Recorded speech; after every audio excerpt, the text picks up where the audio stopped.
আজ আমি রান্না করবো চিকেন। দেখুন চিকেনটা আমি কিভাবে রান্না করি, একটু অন্য পদ্ধতিতে রান্না করবো। দেখুন চিকেনটা আমি কিভাবে রান্না করি, আপনারা দেখতে থাকুন। এখানে আছে 1 কিলো চিকেন, 1 কেজি। আর এখানে আছে 3টে পেঁয়াজ কাটা কুচানো আছে, আদা বাটা, রসুন বাটা আর কাঁচা পাকা লঙ্কা বাটা। আর এখানে আছে গ্রেট করা রাখা টমেটো। আর বন্ধুরা এখানে আছে টক দই। টক দইটা আমি এর মধ্যে দিয়ে এখন মাংসটাকে আমি মাখবো। কি করে মাখি দেখতে থাকুন। সবার আগে দেবো টক দই। চিকেনটা আমি এখানে মেখে নেবো। মাখার জন্য আমি এখানে টক দই দিয়ে দিয়েছি। আর দেবো এখানে ধনের গুঁড়ো। ধনের গুঁড়ো দেবো, গুঁড়ো মশলায় রান্না করবো। আর দেবো জিরের গুঁড়ো। এখন দেবো হলুদ পরিমাণ মতো দিয়ে দেবো হলুদ। আর দিয়ে দেবো পরিমাণ মতো লবণ। আর বন্ধুরা দিয়ে দেবো এখানে সরষের তেল। এবার আমি সুন্দর করে মাংসটাকে মেখে নেবো। দেখুন চিকেনটা আমার কত সুন্দর করে মেখে নিয়েছি। খুব সুন্দর করে আমি মেখে নিয়েছি চিকেনটাকে, অনেক সময় ধরে মাখছি। এবার এটা ঢেকে রেখে দেবো 10 মিনিটের মতো রেখে দিই। এখন সময় কম হাতে, 10 মিনিটের মতো রেখে দেবো। দেখুন বেশ সুন্দর সুন্দর পিস আছে, একদম হাড়ের পিস, সলিড বাদ দিয়ে এনেছি। এখন এটাকে কিছু সময় রেস্টে রেখে দেবো। এবার এখানে কড়াই বসিয়ে দিয়েছি, কড়াইতে দেবো তেল।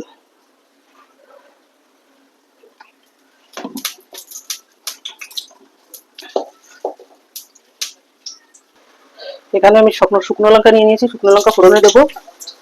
আর দেবো জিরে।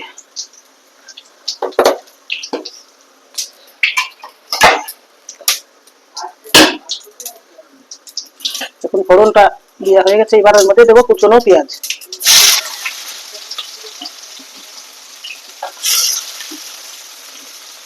পেঁয়াজটা দিয়ে একটু সুন্দর করে ভেজে নেবো।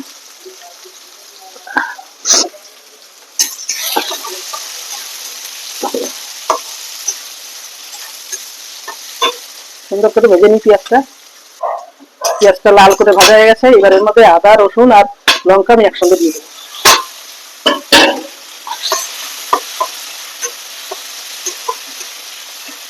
আদা রসুন লঙ্কা দিয়ে একটু ভাজবো। আর এর মধ্যে একটুখানি লবণ দিয়ে দেবো যাতে পেঁয়াজটা সুন্দর নরম হয়ে যায়।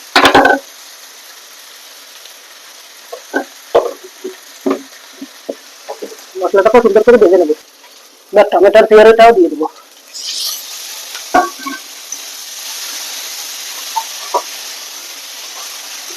টমেটোর পিউরিটা দিয়ে একটু কষাবো। আর দেবো একটু কাশ্মীরি লঙ্কার গুঁড়ো। দিয়ে দেবো।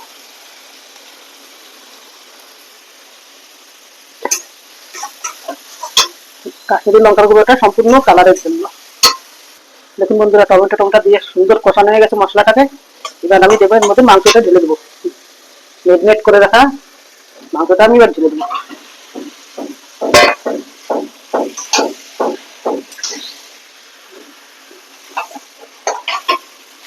এবার আমি আস্তে আস্তে ঢেকে কষে নেবো। দেখুন মাংসটা ধীরে ধীরে ঢেকে আস্তে আস্তে কষে নেবো। তাড়াহুড়ো করলে হবে না, আস্তে আস্তে করে কষতে হবে। দেখুন মাংস থেকে কিন্তু অনেকটাই জল বেরিয়ে গেছে। এখন আস্তে আস্তে করে এই জলটাকে আবার শুকিয়ে নেবো।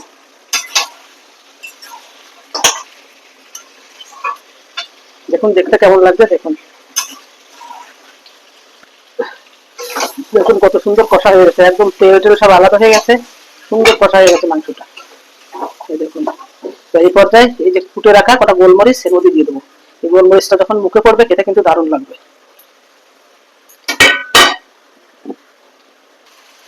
এইবার আমি গরম জল দিয়ে দেবো। এইখানে মশলার বাটিটা ধোয়াটা জলটা দিয়ে দিচ্ছি। আর একটুখানি গরম জল দিয়ে দেবো।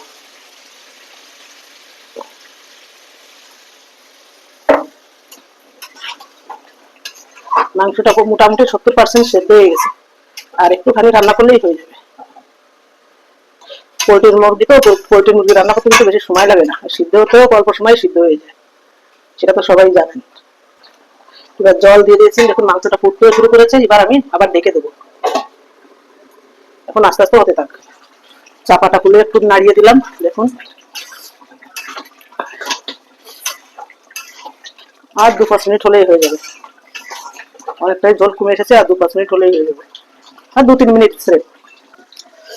দেখুন কষা কষা চিকেনটা হয়ে গেছে, এবার শাহি গরম মশলা দিয়ে নামিয়ে নেব।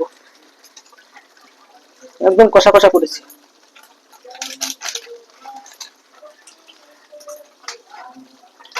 আর বন্ধুরা এবার ঢেলে নেব। দেখুন একদম কষা কষা, কোনো ঝোল নেই। বন্ধুরা আমার কষা মাংসটা রান্না কেমন হয়েছে দেখুন, কেমন লাগছে।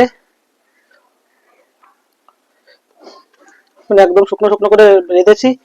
তা আপনাদের যদি আমার এই ভিডিওটা ভালো লাগে তাহলে পাশে থাকবেন। ভিডিওটা যদি ভালো লাগে লাইক কমেন্ট শেয়ার করে পাশে থাকবেন। আর বন্ধুরা আমি কাজ করতে করতে পুরো ঘেমে ঘুমে পুরো চান হয়ে গেছে, দেখুন আমার অবস্থা। তার ভিডিওটা বেশি বাড়াবো না, ভিডিওটা এখানে